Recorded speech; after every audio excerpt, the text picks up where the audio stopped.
That's exactly what you want your practices to do, your training camp. It's going to help you create that chemistry. Legs back underneath her and started to roll, then lost Tuesday to Chicago. Had problems with turnovers. Inside, Bridget Carton, former Iowa State Cyclone. Sounds like you played against her. Maybe a few times. 3 on the way, nothing but the bottom of the net for Kayla McBride. You have a player like Sill inside, she doesn't do you as much good if you don't have people on the perimeter who can score, just like we see Layshia Clarendon attack the seam right there. Start of the year with them was waived, came right back within 24 hours. And Cheryl Reeve said the leadership, she didn't realize how big of a leader she was. Play against the Cheryl Reeve team after a loss like that. She'll have them ready as we see Sill take it in. And of course, last year they lost in the semifinals to Seattle, the WNBA playoffs. Clarendon left wide open, can't get it. Fouls right into her hand. One of those players that I think just continues to show the evolution of the game as we see KT with the big steal and the finish. That's how Dallas needs to play. I couldn't tell if it was something that just kind of bobbled out of her hands and into the hands of Bella Allery, or if it was just that special. Let's count on it being that special, because that's what Satu Sabali is. A lot of pressure. Gray was 7 to shoot. Gray from the corner buries the 2. You know, you talk to Alicia Gray, she holds herself to a higher standard than anybody. Bella Allery. How about Brittany Griner, Liz Cambage, now Sylvia Fowles, the last 3 opponents she had to go up against. And again from the outside. Yeah, this is a woman that gets Rookie of the Year as a second-round draft pick, and she didn't let that define her impact, so she sure is not going to allow coming off the bench impact her game. That are pretty secure, clear, and it's the top and the bottom right now. Seattle at the top, and then Indiana Fever, unfortunately, at the bottom. Those little things for the team. Ron, here's the thing, is as we see, way too easy of a shot for a player like Nafisa. Can't get it to go into the hands of Layshia Clarendon, 9th-year pro out of Cal. She's a slasher, perimeter scorer, and disher to Fowles for 2. The best way to get your buckets is crash the board. Yeah, exactly. Get great positioning.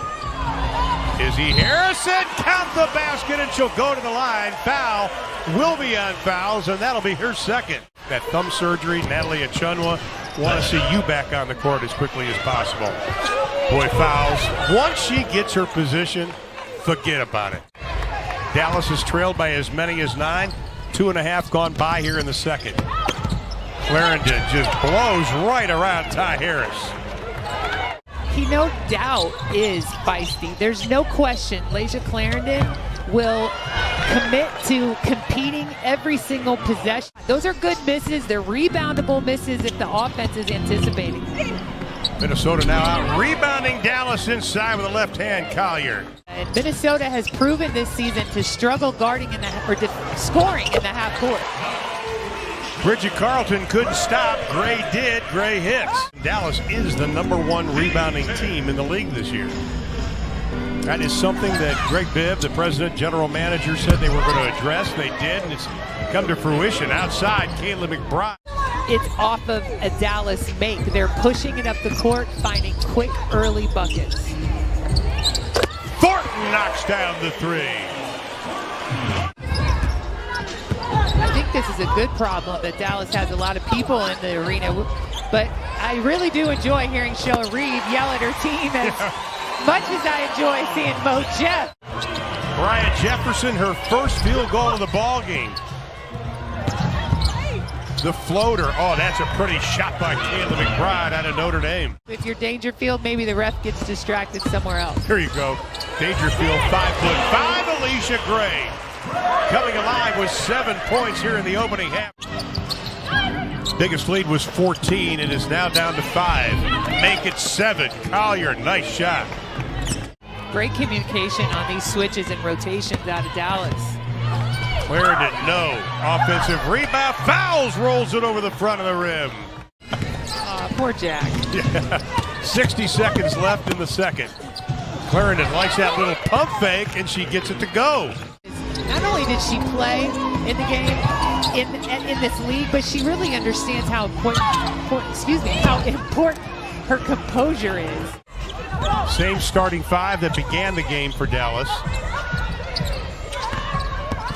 Enrique on the drive, scoop and the score, her first field goal in the ball game. Accumulate talent through the draft. They have so many top 5, top 6 WNBA draft picks on this roster. Satu Sabali with a 3. Enrique, oh my!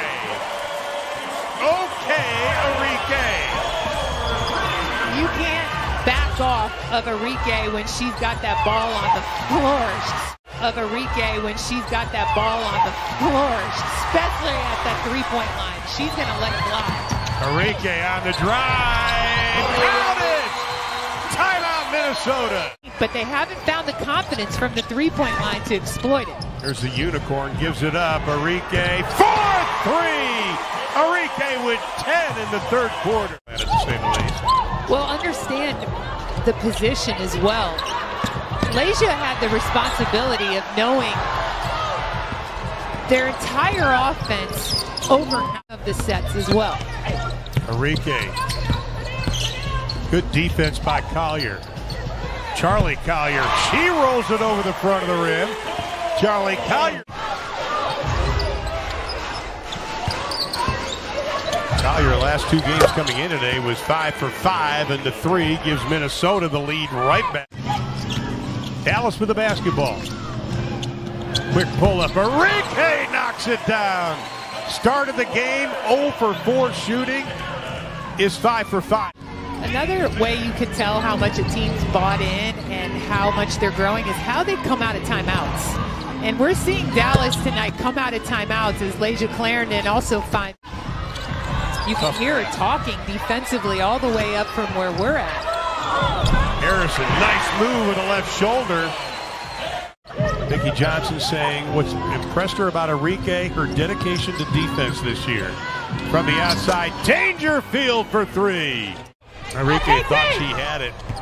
You know, talking to Bella too, just how much her father meant to her, because they have a court in their backyard on the dribble penetration by McBride. Can't finish it out. Great effort though. Yeah, these finishes that they're not finding. We see Minnesota and Kayla McBride find her finish. You got to believe that she, as we talked about earlier on, that she's going to be, if not the leader in the MVP votes, one of the top. You got to love that as a coach. And again, that's what Greg Bibb talked about, that he really tried to build on this team as Banham builds her stat sheet with another 3 out the benches for a second. And not just in the productivity, but the alignment of the benches. This is evidence of things changing a little bit as Nafisa Collier gets again right at the rim. A lot of people say that's a bad shot, but Alicia Gray has a tendency of making those. And Damiris Dantas with the 3. They just don't fall, but it's one of her best shots. Jefferson on Dangerfield, scooping the score. Enrique is one of those players that, again, it doesn't matter how much of a contest is there. She's got the rhythm, and there's a good chance it's going in. Boy, Collier was using the arm to try to fend off the defense of Marina Mabry. Long, versatile post players, and should they go with one and ride with them? Bella Allery, nice job. Enrique has missed her last 4 shots. Caleb Thornton stops the scoring drought. With 9 to shoot, Clarendon sees a little gap, rejected. Izzy Harrison swats it away. Enrique on the penetration, counted. There's a lot of that going on in the league, and it's almost like a mini playoff that's happening. Collier, tough shot, that's pretty. She went to Incarnate Word High School. She's from the same town, grew up in the same town as Maya Moore in Jeff City, Missouri. And I was a visitation vet. That's funny. That's going to do it. 85-73 is going to be the final. Minnesota defeating the Dallas Wings.